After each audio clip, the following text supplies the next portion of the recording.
Hi there, it's Tom from Blacktoe Studios, and it's time for a long-awaited update to the Lingering Legion project. This guy was finished a little while ago, actually.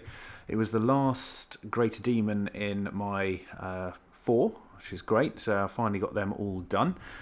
So obviously we've got the Greater Unclean one, the Keeper of Secrets, and the Tzeentch one, which I'm just trying to remember the name of, which has now escaped me for some reason. However, they are all done, and this was the last one here. So Wrath of Khorne Berserker in front of you, or Wrath of Khorne Greater Demon in front of you, I should say, not a Berserker. He's a bit bigger than that. This was quite an enjoyable model to paint, actually. I tried out some new things that I hadn't done before, which I'll go through in a second when we go a bit closer up to the model. But yeah, so far I'm really enjoying the Deamon project. It's actually been taking up probably a bit more of my time than some of my other things that I've been doing, like my Templars. However, with the upcoming releases for that, that's going to soon change for a little bit, probably, as I flesh out some of the new models that have been announced.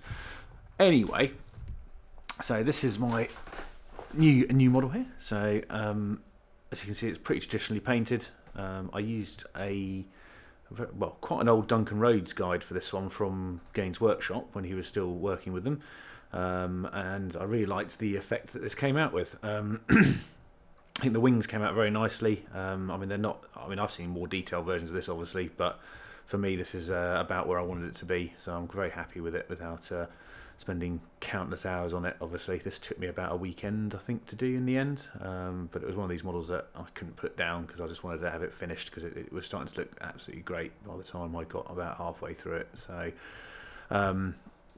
sticking with the red colour bases to match the rest of the Lingering Legion army, and down the bottom here we decided to do a little bit of flame work, which I hadn't really done before. Hope the light isn't washing it out too much. I might just drop that down a little bit. There we go.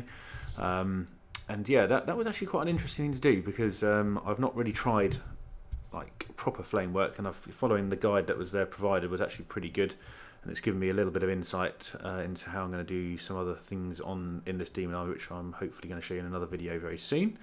But basically, yeah, other than that, we went with quite a traditional colour setup. So we've got a lot of brass on him, some silver, lots of red, obviously. But actually, I think he came out really nice. I'm very happy with him. And I'm looking forward to getting him involved in some games soon. Obviously, we've got a small issue of Codex being a wee bit out of date. Having looked through all the rules and stuff, I do feel that this is going to be much more of a fun army at the moment rather than being anything remotely competitive. However, I have recently joined Dom's kind of Crusade game group with this army as well. So I'm hoping to get a few Crusade-based games in with a lot of these Demons. In my next video, I'll show you some of the other things I've been working on for them. I know, obviously, we've been basically trying to keep it so that Discord picks quite a lot of the units. However, because the troops are very generic, I decided that I was going to crack on with some of them just to get the army started on some level, and then we're going to start going back to picking when we do some of the elites, fast attacks, and all that kind of stuff, and probably other character models. But yeah, so this is him, all done, all dusted, literally dusted actually. I just gave him a quick dust before he came on the video here, because I noticed it's been a little while since I actually finished this to do the video, which is a little bit of a shame, but I'm hoping that you guys enjoy the model. So that's the latest update for the Lingering Legion. The next one will be along soon, hopefully. Thank you for watching. This is Tom from Blacktoe Studio.